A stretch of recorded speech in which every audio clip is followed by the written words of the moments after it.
السلام علیکم ورحمۃ اللہ۔ کھانا کھانے کا جب نمبر آئے آپ دسترخوان بچھائیے اور کہیے اے میرے بیٹے، میری بیٹی، اے میرے بچے، میرے بچی، قرآن کریم کی یہ تعلیمات یا شریعت کی یہ تعلیمات یا میرے نبی کی یہ تعلیمات ہے، کھانا دسترخوان بچھا کر کھایا جاتا ہے، ہاتھوں کو دھو کر کھایا جاتا ہے، دعا بسم اللہ وعلی برکت اللہ پڑھ کر کھایا جاتا ہے، اور دسترخوان اٹھا کر پھر اٹھا جاتا ہے، تینوں دنوں سے کھایا جاتا ہے، سویا جاتا ہے، وضو کر کے سویا جاتا ہے، 3 سلائی سرما لگا کر سویا جاتا ہے، دعائیں پڑھ کر سویا جاتا ہے، یہ تمام چیزیں پانی اگر پینا ہے تو بسم اللہ پڑھ کر پیا جاتا ہے، بیٹھ کر پیا جاتا ہے، 3 سانس میں پیا جاتا ہے، گویا پوری زندگی کا آپ ماحول تیار کریں گے تو پھر یہ جو بچے مدرسے میں سیکھ رہے ہیں ان کا گھر بہترین عمل کی جگہ بنے گا۔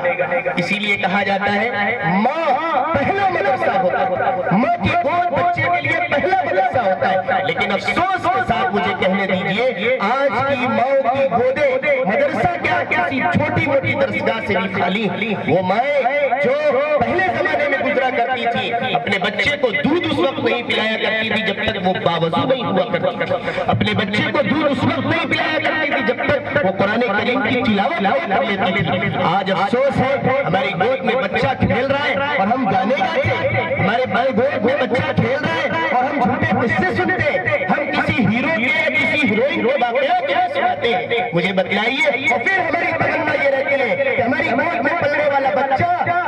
صابر کلیری کیوں نہیں بنتا، معین الدین چشتی کیوں نہیں بنتا، عبد القادر جیلانی کیوں نہیں بنتا؟ افسوس کے ساتھ کہنے دیجئے اس وجہ سے نہیں بنتا کہ آج ہماری ماں کا جو گود تھا پہلا مدرسہ تھا اس بچے کے لیے، اس میں کوئی تربیت نہیں کی گئی، اس کی کوئی اصلاح نہیں کی گئی، اس کے لیے کوئی نظام نہیں اپنایا گیا۔ اس لیے ہماری اور آپ کی ذمہ داری ہے، بڑوں کی ذمہ داری ان چھوٹوں کے لیے ایک ماحول پیدا کریں، وہ جس ماحول سے گزرے جیسی بھی زندگی گزارے ان کے لیے اسلامی ماحول پیدا کریں، سلام کی عادت ڈلوائیں، ہاتھ دھلا کر کھانا کھلائیں، بیٹھ کر کھانا کھانا سکھائیں، روڈوں پر گھوم کر دوڑ کر کھانے کی عادت چھڑائیں، جھوٹ بولنے سے منع کریں، گویا پوری شریعت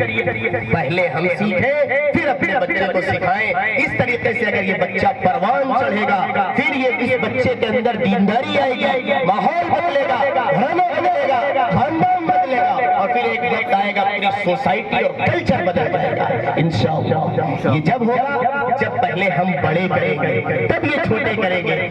انہیں ڈانٹنے سے، انہیں مارنے سے، انہیں چلانے سے اتنا اثر نہیں ہوتا جتنا بڑوں کو دیکھ کر ان بچوں کے اندر اثر ہوتا ہے۔ بڑے جانتے ہیں جو بچے چھوٹے مسجد میں آتے ہیں انہیں کیا معلوم رکوع کیا ہوتا ہے، انہیں کیا معلوم سجدہ کیا ہوتا ہے، انہیں کیا معلوم قیام کیا ہوتا ہے، انہیں کیا معلوم دعا کیسے مانگی جاتی ہے، لیکن وہ دیکھتے ہیں بڑے جھک گئے وہ بھی پیچھے جھک جاتے ہیں، وہ دیکھتے ہیں بڑوں نے زمین پر ماتھا ٹیک دیا وہ چھوٹے بھی اپنا ماتھا ٹیک دیتے ہیں، وہ دیکھتے ہیں اب بڑوں نے سلام پھیر کر دعا کے لیے ہاتھ اٹھا لیے وہ بھی چھوٹے سے ہاتھ اٹھا لیتے ہیں۔ پتہ کیا چلا، چھوٹا ہماری ادا دیکھتا ہے۔ اگر ہم جھوٹ بولیں گے، اگر ہمارے اندر دینداری نہیں ہوگی، اگر ہماری زندگی میں سنت نہیں ہوگی، اگر ہماری زندگی میں روزمرہ کے جو ٹائم گزر رہے ہیں اس میں دعاؤں اور سنتوں کا اہتمام نہیں ہوگا تو ان بچوں کے اندر یہ تمام چیزیں کیسے آئیں گی؟ پہلے ہمیں ماحول پیدا کرنا ہے۔ یہ چند باتیں تھیں جو میں نے اپنے بڑے بھائی کے حکم کی تعمیل پر یہ چند باتیں کہیں۔ اللہ رب العزت والجلال مجھے بھی، آپ تمام حضرات کو بھی، گھر میں بیٹھنے والی ہماری ماں اور بہنوں کو بھی، اور ان چھوٹے نونہالوں کو بھی اس پر عمل کرنے کی توفیق مرحمت فرمائے۔ قرآن کریم پڑھنے اور پڑھانے کا ایک ماحول، ایک جذبہ اور شوق پیدا فرمائے۔ وآخر دعوانا الحمدللہ رب العالمین۔